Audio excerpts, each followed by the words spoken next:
தியானம் உலகத்திலே சிறந்த தியானம் எது தெரியுமா? உலகத்திலே சிறந்த தியானம்ங்கிறது கண்ணை மூடி ஒரு இடத்துல அமைதியாக உட்காந்து ஆழ்ந்து கவனம் செலுத்தி செய்கிறது கிடையாது. உலகத்திலே சிறந்த தியானம் நிம்மதியாக வாழ்கிறது தான்.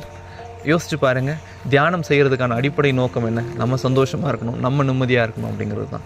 ஆனால் நமக்கு பிடிச்ச விஷயத்தை செய்யும்போது நம்ம கண்களை மூடி உட்கார தேவையில்லை. தியானம்னு ஒரு விஷயத்த அமைதியாக உட்காந்து தான் செய்யணும் அப்படிங்கிறது கிடையாது.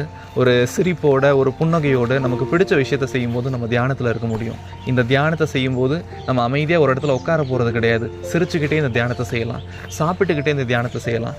தியானம் அப்படிங்கிறது 10 நிமிஷமோ அரை மணி நேரமோ செய்யக்கூடிய ஒரு விஷயம் கிடையாது. நமக்கு பிடிச்ச விஷயத்தை செய்யும்போது ஒவ்வொரு நொடியும் நம்ம தியானம் செஞ்சுக்கிட்டே வாழலாம். இதுதாங்க உண்மையான தியானம்.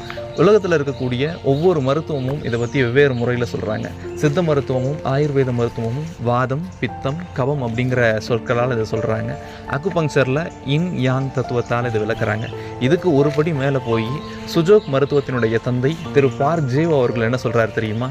இந்த புன்னகை செய்கிறது மூலயமா எல்லா நோய்களிலிருந்தும் நம்மளால் விடுபட முடியும்னு சொல்கிறாரு.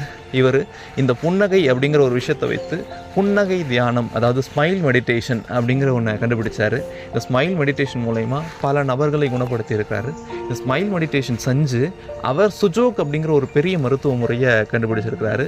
அதனால் வாழ்வது ஒரே ஒரு முறை தான். இதில் நம்ம எந்த அளவுக்கு நிம்மதியாக வாழ்ந்தோம் அப்படிங்கிறது மட்டும்தான் இறுதியில் பேசப்படும். நன்றி. தியானம் உலகத்திலே சிறந்த தியானம் எது தெரியுமா? உலகத்திலே சிறந்த தியானம்ங்கிறது கண்ணை மூடி ஒரு இடத்துல அமைதியாக உட்காந்து ஆழ்ந்து கவனம் செலுத்தி செய்கிறது கிடையாது.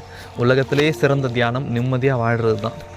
யோசிச்சு பாருங்கள், தியானம் செய்கிறதுக்கான அடிப்படை நோக்கம் என்ன? நம்ம சந்தோஷமாக இருக்கணும், நம்ம நிம்மதியாக இருக்கணும் அப்படிங்கிறது தான். ஆனால் நமக்கு பிடிச்ச விஷயத்தை செய்யும்போது நம்ம கண்களை மூடி உட்கார தேவையில்லை. தியானம்னு ஒரு விஷயத்த அமைதியாக உட்காந்து தான் செய்யணும் அப்படிங்கிறது கிடையாது. ஒரு சிரிப்போட ஒரு புன்னகையோடு நமக்கு பிடிச்ச விஷயத்தை செய்யும்போது நம்ம தியானத்தில் இருக்க முடியும். இந்த தியானத்தை செய்யும்போது நம்ம அமைதியாக ஒரு இடத்துல உட்கார போகிறது கிடையாது. சிரிச்சுக்கிட்டே இந்த தியானத்தை செய்யலாம், சாப்பிட்டுக்கிட்டே இந்த தியானத்தை செய்யலாம். தியானம் அப்படிங்கிறது 10 நிமிஷமோ அரை மணி நேரமோ செய்யக்கூடிய ஒரு விஷயம் கிடையாது. நமக்கு பிடிச்ச விஷயத்தை செய்யும்போது ஒவ்வொரு நொடியும் நம்ம தியானம் செஞ்சுக்கிட்டே வாழலாம். இதுதாங்க உண்மையான தியானம். உலகத்தில் இருக்கக்கூடிய ஒவ்வொரு மருத்துவமும் இதை பற்றி வெவ்வேறு முறையில் சொல்கிறாங்க.